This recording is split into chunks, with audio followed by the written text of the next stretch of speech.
Yo, what is going on, boys, and welcome back to the channel once again today, where we are going to be playing with 2.6 Hogwarts. Now, maybe not the version that all you guys know of, but definitely the best version right now, boys. This is going to be 2.6 Hog EQ, a deck that I swear by, I love, and I just, I think it's a great deck. But anyways, guys, before we get any further, let's hop straight into today's comment question of the day. Now, I would like to know what you guys think of cards or decks, whatever you want to call it, that don't need you to cross the bridge to, do your damage. So I'm talking about your Expos here, I'm talking about your Mortars, things along them lines that you can just kind of place it down at the bridge, and it takes your opponent's star without them even having a chance to redo it and defend it. So let me know what you guys think down below.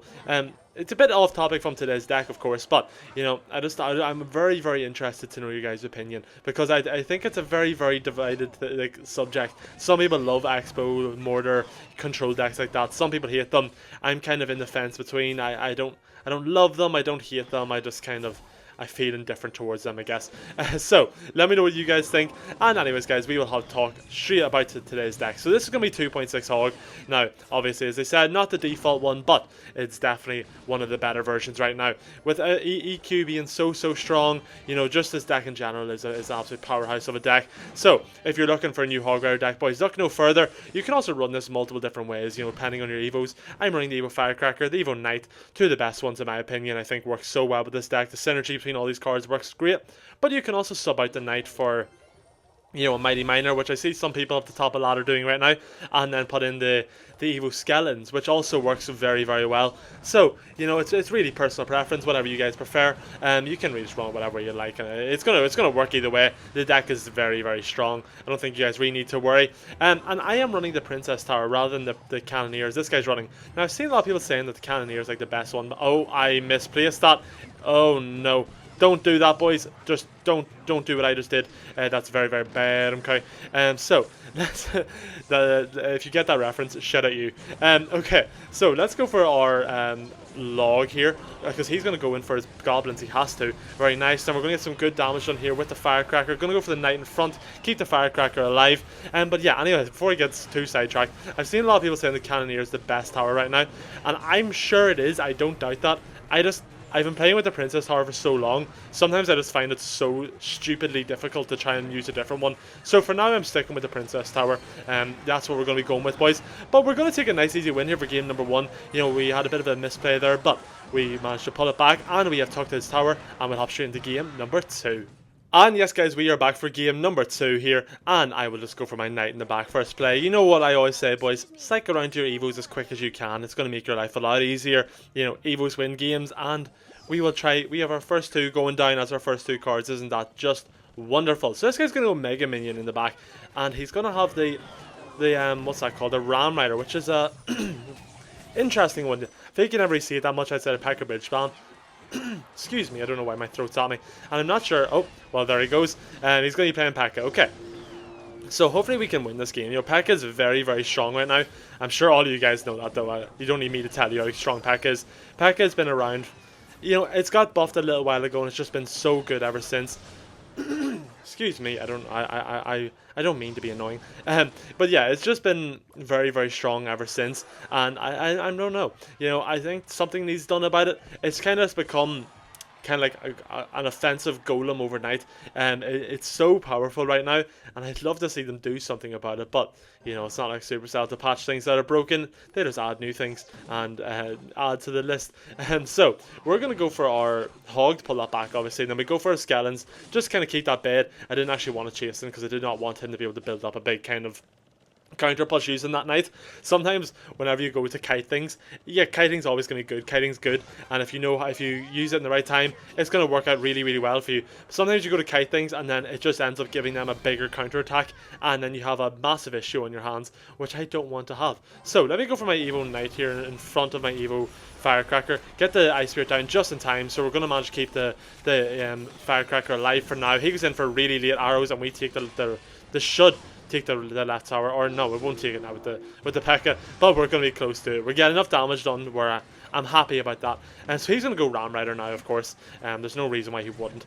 And so we're going to counter that, hopefully with a log. Just keep that down, and then we're going to go for a Knight over here a little bit, take the shots, and then we're going to go for a Skeletons on top of the Pekka, along with our Ice Spear. We should clean that up pretty easily, and then we'll go in for the Hog, hopefully take tower here, and then that'll be the left tower gone right about now. Yeah, my Firecracker cleaned that up. It doesn't even need the Firecracker. Now we're going to go in for the Firecracker again anyway, just to keep this guy on his toes, and we're going to go for our Knight here, or a Knight here with our Tez at the bridge, to kind of eat the shots from the Ram Rider, so make sure our Firecracker's staying up, and then we're going to go for the Hog opposite lane. He's going to go for the P.E.K.K.A, so we just go for our Evo. He doesn't go P.E.K.K.A, he goes Evo Knight, but that's just as good. We're going to get a lot of damage done with that Evo, and he's going to hit us with a good game. He knows it's over, he's not going to come back this late on, and we will hop straight into the third and final match. And yes guys, we are back for the third and final game, as this guy goes for Skeleton in the back first play. We will copy him, mirror, and see what he's going to do back. We're going to go for a Firecracker now. I don't want to leak Elixir. I never understand this play style of like just sitting, we leaking Elixir, waiting for your opponent to make a move. I know at the end of the day there, he came out on top of that interaction because he went for the arrows. He's probably sacrificed like a 1 Elixir lead, but he's going to go E-Golem here, which I just don't like. But yeah, I just don't really like people doing that. Now, we're going to get an E-Golem player here, which is going to be fun, to say the least. Definitely so much fun. It's a very interactive matchup. I'm sure everyone loves playing against E-Golem. Welcome to the club, we love it here. If you can't tell by the sarcasm, I absolutely hate this deck. I think it's diabolical if you run it. But you got to do your thing, got to get your wins somehow. I respect that side of it, If it's what works for you, it's what works for you, boys. So, I also apologize for my clearing my throat last game. Sometimes my throat bees at me, and you can't do anything about it, boys. It's kind of hard sometimes to do these talks as I'm playing. Focusing in is one thing, but even whenever your body starts turning on you, it's a rough road, boys. So we go for the Knight here in the back. Now, our Firecracker is going to be our best friend during this matchup, but obviously he's going to have some kind of spell to deal with that. There's no way he's just going to let me run away with Firecracker on him every single time. So yeah, he's going to have the arrows. Now, he misses out on his opportunity here to go in with the what's it called? Sorry, with the E-Golem. That's what I'm looking for. Just I had a mind for it. So we're kind of safe for another round. We can wait for him to cycle around to his Night Witch again, and we're safe until then. We should get a hit off with the Hog here in the meantime. Probably 2 hits. Lovely. Oh, I'd love to see that. Now we'll go for the Firecracker here. This is gonna be a really bit of a waste of a E-Golem, I think.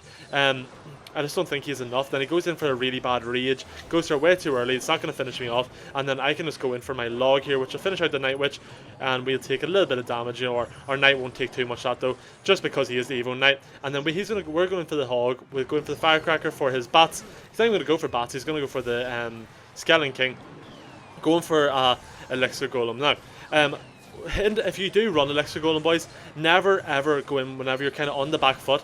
Never go in for your Elixir Golem. All he's done here is whenever he's kind of losing the matchup, he's just gone in and gave me a massive influx of Elixir once again, and his tower's gone.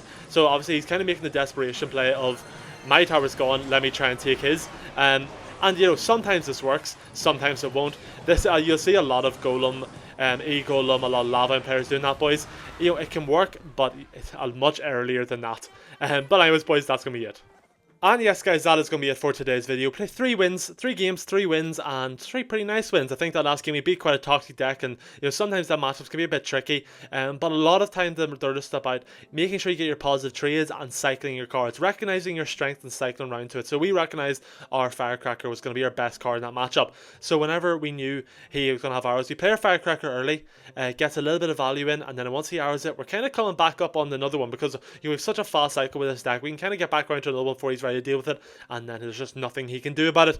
And as you've seen, boys, the game ended the way we wanted to, and he tried to flex us with his stupid wee emote. We don't care about that, boys. So we have it too, and it doesn't matter. But anyways, that's enough waffling for today, boys. If you did enjoy, do hit that like and hit that subscribe button. We are going for 1,500 by the end of the year, so if you want to make that happen, boys, hit that subscribe button. And anyways, I will see you all tomorrow for a brand new video, and peace out.